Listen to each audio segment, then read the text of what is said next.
In today's show, we're looking at buy low and sell high players, guys who are overperforming, guys who are underperforming. Michael Bolton. Thanks, Josh. It's Michael Bolton here, and it's time for another episode of the Locked On Fantasy Basketball Podcast. Let's get to it. Let's get to it, indeed. You are Locked On Fantasy Basketball, your daily fantasy basketball podcast, part of the Locked On Podcast Network.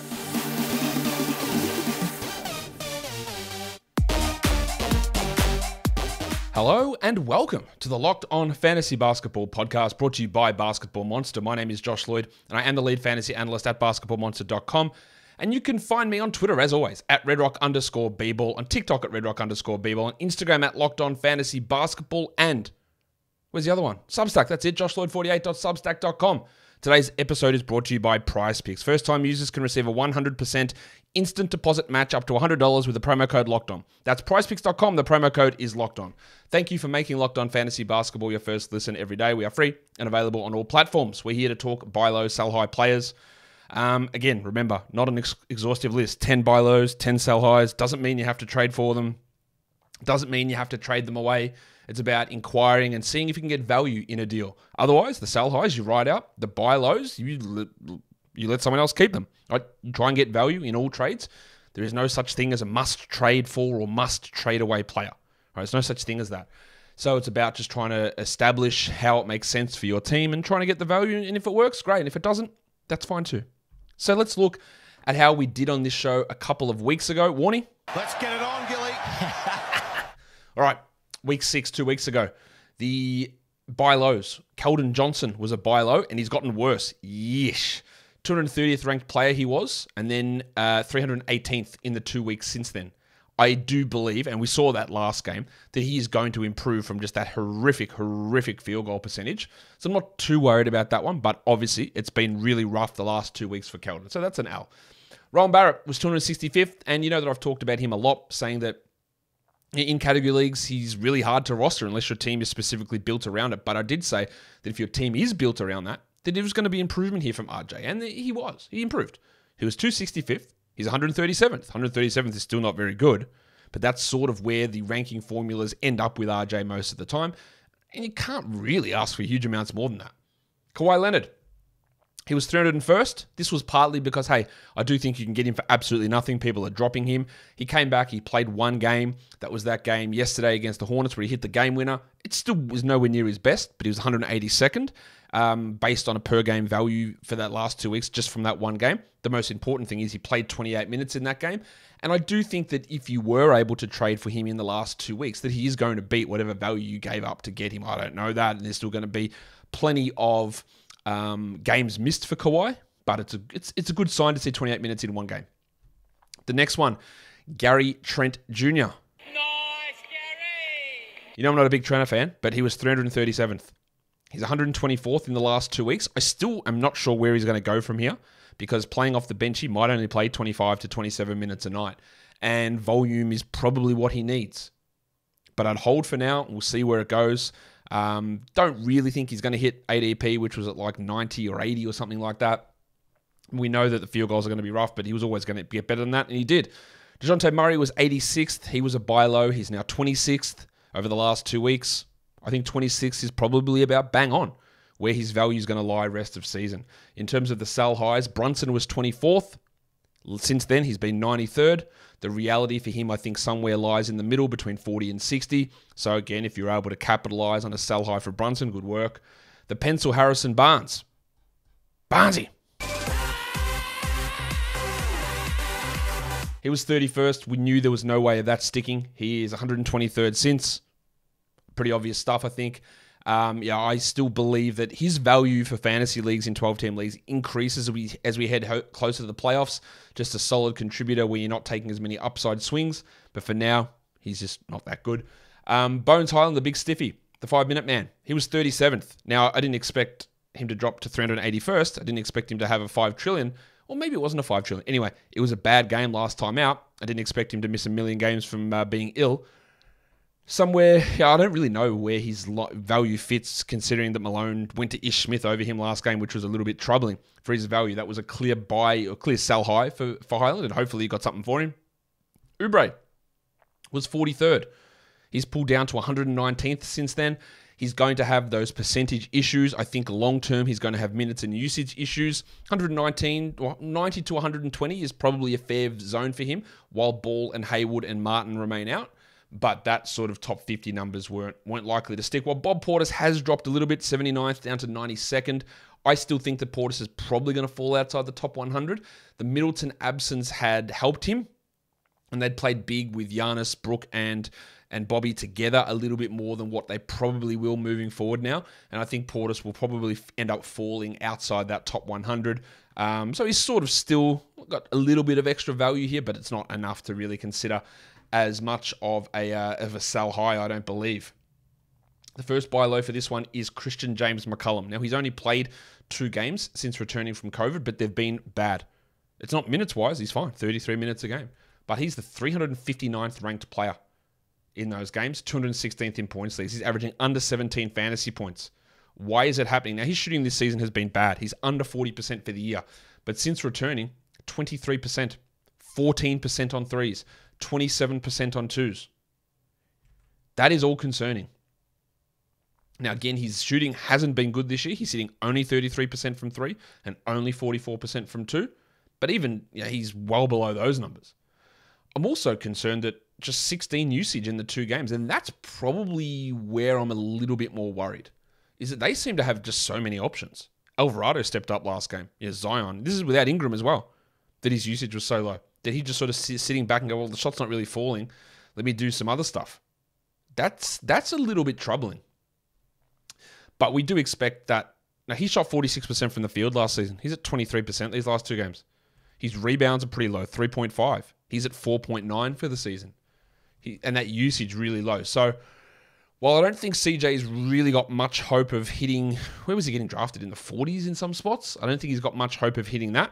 I do expect him to step back up from here. Maybe he's not a 20-point per game scorer, but I do think that he is a better shooter than what we've seen so far this season. The next buy low, we go to Ja Morant. Now, it's not really as a points league buy low because his points league numbers are pretty solid. He's still 12th in points leagues over the last 2 weeks.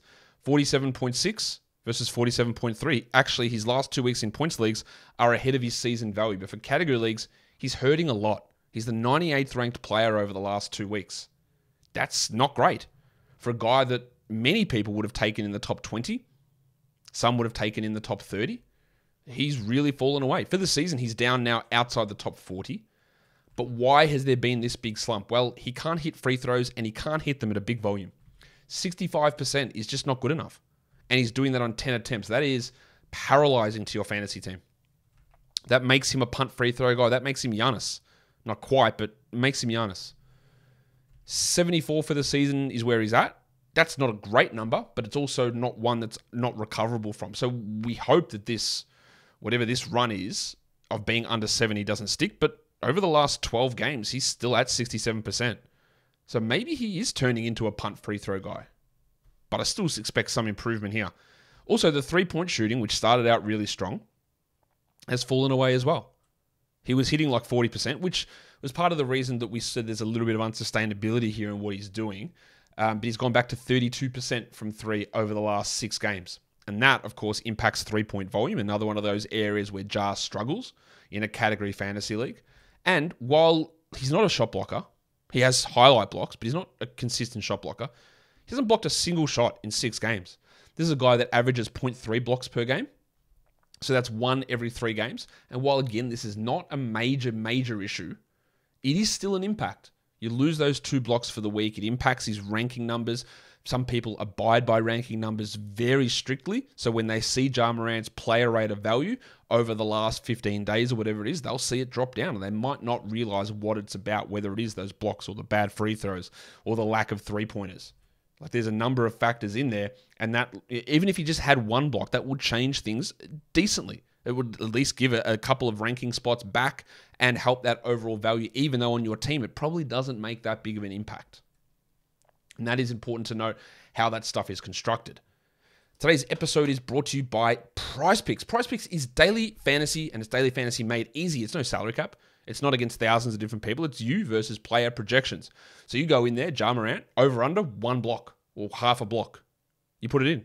And you get between 2 to 6 of those individual player projection lines, Luka and his points or CJ McCollum and his threes. Stick them all in, and you can win up to 25 times your entry fee. You can do this in over 30 US states. You can do it in Canada, and you can do it for sports that aren't just the NBA. You got disc golf, you got NFL, you got NHL, college football, college basketball, both men's and women's. You've got PGA, NASCAR, boxing, cricket, soccer, so many different sports that you can do with PrizePicks. So download the PrizePicks app or go to prizepicks.com to sign up and play daily fantasy sports. First-time users can receive a 100% instant deposit match up to $100 with a promo code locked on. If you deposit $100, PrizePicks will give you $100. If you deposit $50, PrizePicks will give you $50. Don't forget to enter the promo code locked on at sign up for an instant deposit match up to $100. I think Terry Rozier is a buy low. People are hating him at the moment. People are asking me whether, hey, he's doing too much damage to my team. I might as well just drop him. Okay. He's 85th over the last 2 weeks in category leagues, 30th in points leagues. And much like Ja, his points league difference isn't that much. It's a little bit more than Ja's. He's at 30. Actually, no, he's actually playing better for points leagues over the last 2 weeks. My mistake. He's at 39 fantasy points versus 36 for the season. But still, he is still hurting people in terms of overall production. Why? Well, it's the shooting, really. He's 10 percentage points behind where he was for 3 last season. Will the return of LaMelo Ball help? Perhaps. Maybe Rozier is really struggling, as he should, as the number one guy, because he's not a number one player. Much like we talked about Keldon Johnson, Rozier is not a number one offensive focal point. Now, Ball's absence is helping Rozier in terms of the assists going up, but hitting only 27.6% from 3 hurts. That's down from 37. Hitting only 47% from 2, down from 52 last season, hurts. This is a guy that in the past has been a poor shooter, but seemed to correct that problem. Was that all because he was playing alongside LaMelo Ball? Well, maybe. It's been the 2 seasons that he played next to LaMelo Ball, those percentages went up, and now he's playing again without LaMelo, and they're back down.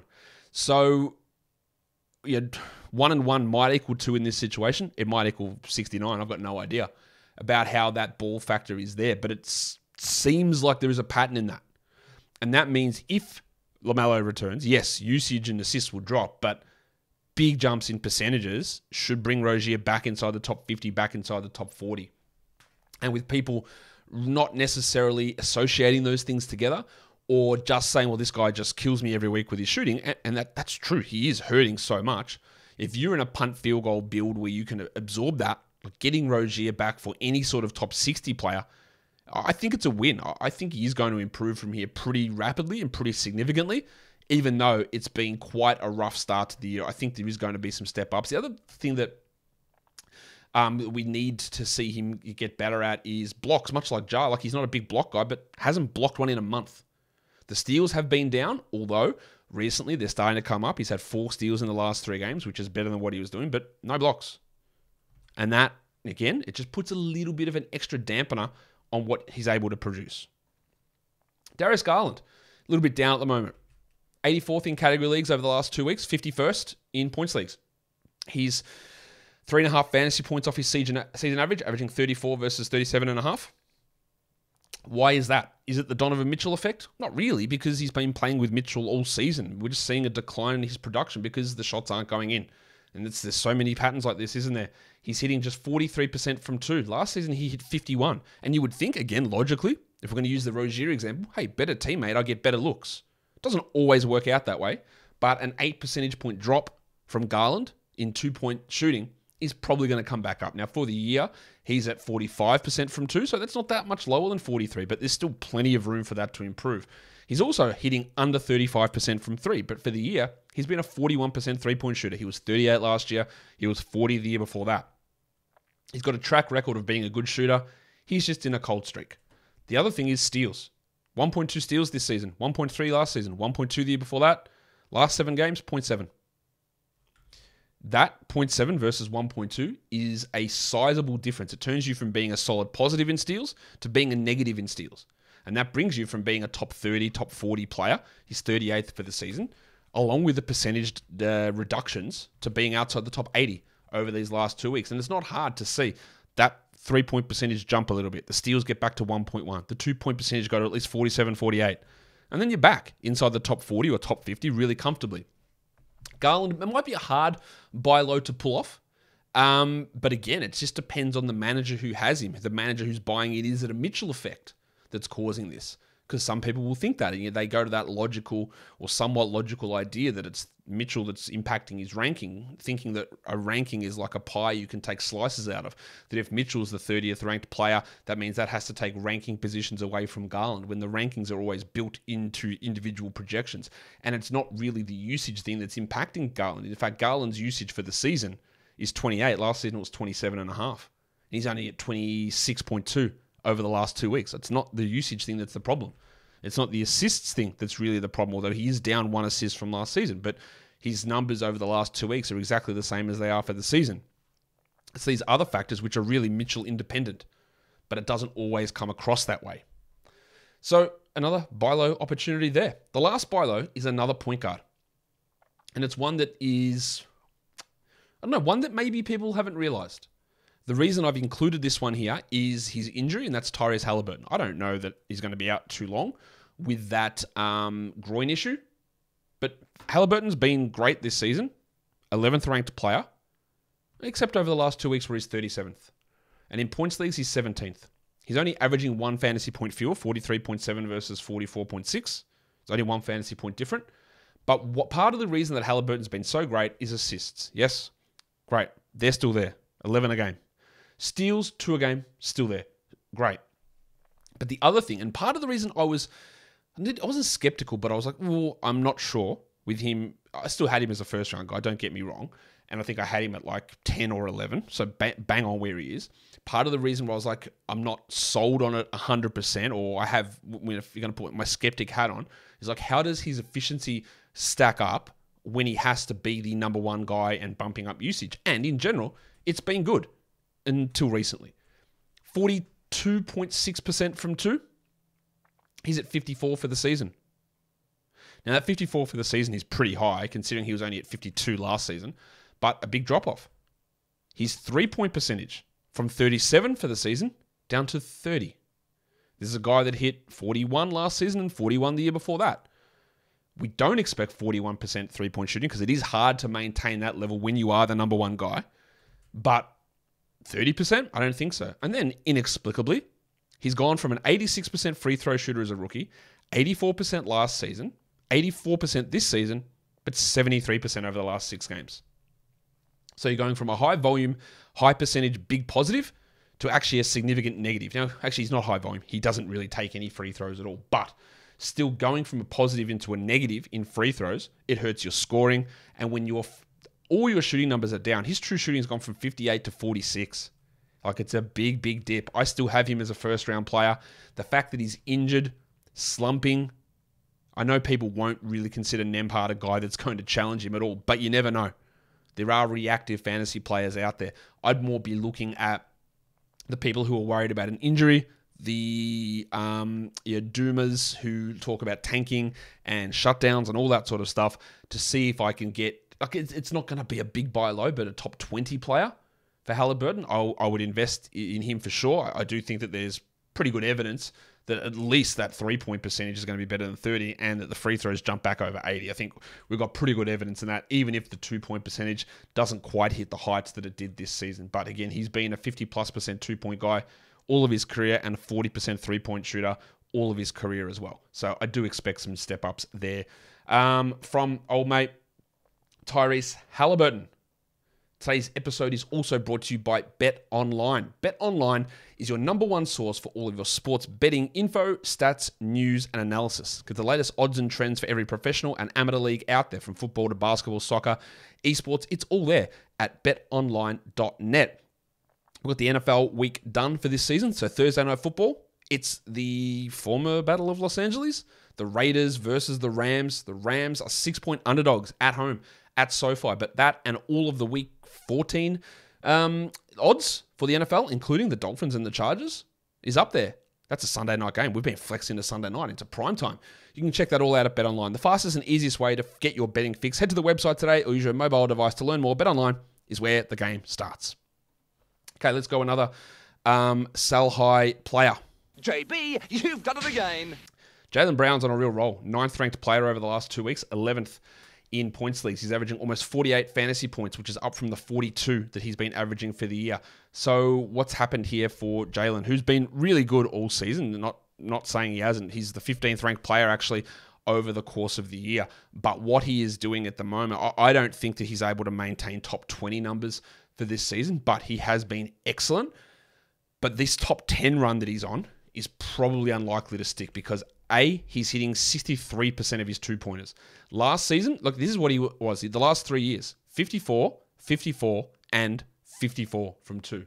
This season, he's at 59, but that is also boosted by the fact that he's hitting 63% of his two-pointers over the last 7 games and 62% over the last 15 games. So on a massive hot streak. Now, we can bank that he has improved a little bit. But going from 54 to 63 and maintaining 63 two-point percentages as a perimeter player on 30 usage is staggering. So I think there's going to be a fall off here. The other thing he's doing is getting to the free throw line more. The last 3 seasons, 4.3, 4.3, 4.8 free throw attempts. This season, 5.4. Last 7 games, 6.9. And when you go from, everything's improving. He's been great. He's gone from 72, 76, 76 from the line. Now he's hitting 88 from the line.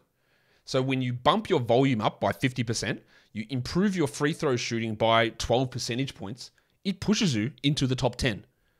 I don't think Jaylen Brown can stay in the top 10 because there's just so many big leaps all happening at once. But I'm not completely ruling that out. In saying all of this, 9th over the last 2 weeks, 15th for the season. If I could get a top 15 player for Jaylen Brown, I would do it. Because I just think there are some... The usage might stick at 31. It's very high. Maybe one of those percentages sticks. Maybe the 2-point stick. Maybe the free throws stick. Maybe the free throw attempts stick. But I don't think they all can. And that's going to lead to him falling a little bit. Probably into the 20s.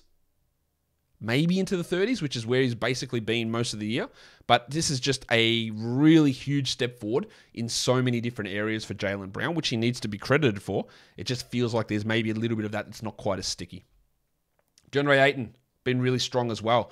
14th ranked player over the last 2 weeks, 21st in fantasy points leagues. We talked about the criticisms I've had of Ayton of being not aggressive and not getting to the line, because that was true. But without Chris Paul, he stepped it up. And it's always important, again, to remember narratives that get thrown around there. Well, with Chris Paul there, so many easy lobs. But for Ayton, it's been the opposite. With Chris Paul there, it really hurts him for some reason. And now he's sort of broken free of that. Whether that can stick, I don't really know.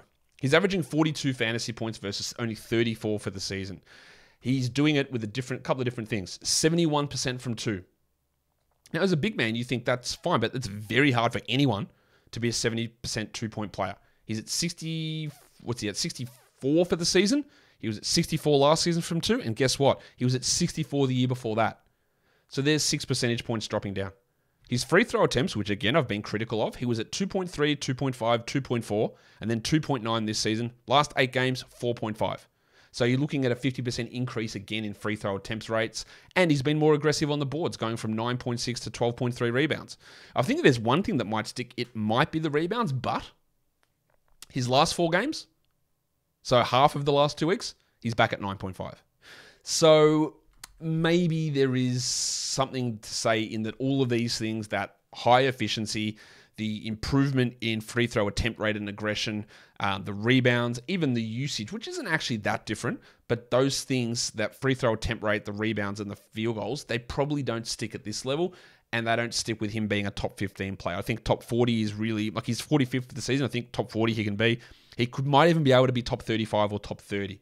So if I could trade him as the 14th best player over the last 2 weeks, if I could get a top 25 guy back, I would do it. But there is a chance that some of what he is doing sticks. Although, again, 71% from two is a really hard number to be able to keep up. D'Angelo Russell, 24th ranked player over the last 2 weeks in category leagues, 32nd in points leagues. In points leagues, he's averaging 38 fantasy points, and that is at versus 32 for the season. And some would say this is because Karl-Anthony Towns is out. And I don't really think that's true, because his usage has gone from 22% for the season to 21.5 over the last 2 weeks. It's actually decreased. Now, what has happened is he's played 35 minutes because a lot of these games have been played without Jordan McLaughlin, who was a guy that was cutting into his playing time. So that, I think, is something for us to watch. Although, in saying that, last game with McLaughlin back, he played 36 minutes. So maybe it's able to stick. But D'Angelo Russell's never been a guy that we can look at as an efficient player. He's hitting 44% of his shots this season. He was at 41 last season, 43 the year before that, and guess what? 43 the year before that. But over the last 2 weeks, he's at 49. He's hitting 63% from two, which is a staggering amount for a bloke who's never hit 50 in a season before. So that is going to drop. He's at 54 for this season, and that's even well above his career numbers. He's also a guy that's given you some issues from the free throw line. He's at 78% this season. But over the last 6 games, 86. And it's on low volume. That can very easily swing. His assists, maybe I buy this. He's at 6.7 for the year. He's at 8.2 over the last 6 games, which 2 of those have been without Towns. And I can see his playmaking sticking. I'm just putting this here to show where he's improved. I can see that sticking from him. But what I can't see sticking is the improvement in that shooting. I don't believe he's that level of shooter. Nothing would suggest that he is. A 2-week sample size versus a 7-year career would suggest that he's not that level of shooter. And I don't really see how he's able to push all that much higher than where it's been. So if I could get any top 50 guy back for D'Angelo Russell, I think I probably would do it. He's 67th for the season. He's always sort of hovers in that 55 to 75 type range. It is a nice little hot streak that's pushing at the moment, but it is, I think, on the back of some unsustainable finishing numbers. The next one we look at is Marcus Smart. He's at 32 fantasy points versus 29.4 for the season. Pretty obvious why. 47% from 3. Who thinks of Marcus Smart as an elite 3-point shooter? Like, you shouldn't. But that is what is currently happening with him at the moment. Just hitting them at a ridiculous rate. He's at 36% for the season. He was at 33 last year, 33 the year before that, 35 the year before that. This is going to cool off. His 2-point percentage is also, I think every person on the Celtics has a 2-point percentage through the roof. They are shooting everything. They're hitting every shot. And at some point, it's going to regress. Marcus Smart hit 51% last season, 48 the year before that, 48 the year before that. He's at 62 in the last 7 games. It's such a big step up. And while 2-point percentage feels like it's well up in the league, you're either massively above where you've been or there are a few players who are just massively below. But there's so many players who are just sky high. At some point, it is going to cool off. That 62.1% 2-pointers, that can easily drop 6-7 percentage points. Remember, he's been under 50 for most years of his career. And his assists at 8.7 versus 7.6 for the year. Now, I just include this one. He might stay at 8. I think there's a distinct possibility he stays at 8 assists per game. That's possible. He's really focusing on that. He was at 5.9 last season, though. It is a big leap forward, but it does feel like that's something that's more likely to stick. The other stuff, probably not. I still look at Marcus Smart as a 70 to 90 ranked player. So if I was able to trade him for any sort of top 60 guy, I think I would do it. And the last one is Tre Jones. This one's an interesting one. Tre Jones is 54th over the last 2 weeks. He's 62nd in points leagues. He's averaging 33 fantasy points versus 29.5. How's he doing it? Well, you look at his numbers and you immediately just want to look what his 3-point percentage is. And you go, oh, he's hitting 18%? So he's not hitting any threes at all. Now, he's never a big 3-point volume guy. His actual 3-point volume is exactly the same as what it's been all year. 0.7 threes a game versus 0.8. It's not a big difference. The percentage is horrific. But what he is doing is he's converting his 2-pointers at a huge rate, 49% on 2s. For the year, he's at 45. Now, I think he probably can settle around the 50, 48, 50 mark for 2-pointers. That's possible for him. But this level of efficiency seems pretty unlikely to me. Now, he's been an excellent free throw shooter, 91% all season. It's on very limited sample size. Last season, he was at 78. But as a rookie, on even smaller sample size, he was at 90. So gauging his free throw percentage is a guesswork thing. His first real rotation year, he was at 78, which was last season, and this year he's at 91 as a starter. I don't know which one's real. I think he can be a really good free throw shooter. 91 is hard to maintain all season. And the other thing is he's at 1.8 steals. Last season, he averaged 0.6 steals, yes, in limited minutes, but he went from 1.3 steals per 36 up to 2 steals per 36 this season. And that's a really big number, and we know that steals are a big fantasy rankings influencer. So Tre Jones is on a nice little hot streak. Can you trade him for a top 70 guy? I would attempt to. Otherwise, I'd probably just ride this out. It's not like he's gaining big usage bumps from injury absences or anything like that. He's just turned it up with great or improved shooting, great free throws, and improved free throw attempt rate, and adding an extra 20% or whatever it is on his steals. That helps. All of that stuff helps. Guys, that'll do it for me today. Don't forget to follow this podcast on Apple Podcasts, Google Podcasts, Stitcher, Spotify, and on the Odyssey app. Fred VanVleet wasn't on the show today because he was on the buy low show last week. He is still a massive buy low, but I still want to repeat guys week to week. So Fred VanVleet's still on the list. On YouTube, thumb it up, leave your comments, ring the bell. Guys, we're done here. Thank you so much for listening, everyone. See ya.